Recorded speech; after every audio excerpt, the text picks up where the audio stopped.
დღევანდელი ჩვენი შეხვედრის მიზანია ის, რომ განვიხილოთ ერთ-ერთი არასამთავრობო პროექტი, რომელსაც ქვია ტოლერანტობის სფეროში განათლობაში თურქეთთან მიმართებაში. ანუ თავდაპირველად ის ადამიანები, ვინც დაესწრო ამ შეკრებას და ისინი როგორ არის გაწყობილი ქართულ-თურქული ურთიერთობების ეს ტოლერანტობის მნიშვნელობა. სწორედ ტოლერანტობის ფაქტორებში მე პირადად ვიყავი ტელევიზიაში. ძირითადად ტოლერანტობის სფეროს არა მარტო დღევანდელი შეკრებით არასამთავრობო ორგანიზაცია საერთო სამოქალაქო მოძრაობა მრავალეროვანი საქართველო ახორციელებს პროექტს, რომელსაც ქვია ტოლერანტობის სფეროში განათლება უსაფრთხოებისა და სტაბილურობისათვის.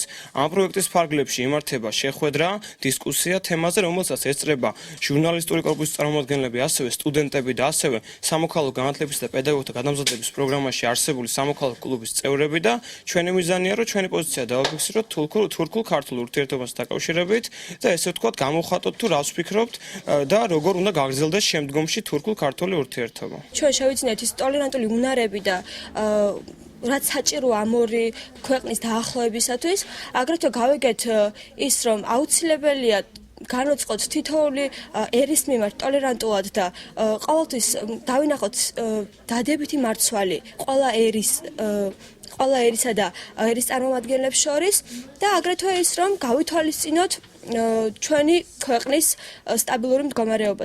რა ესე ვთქვათ, მინუსები და რა თავისთავად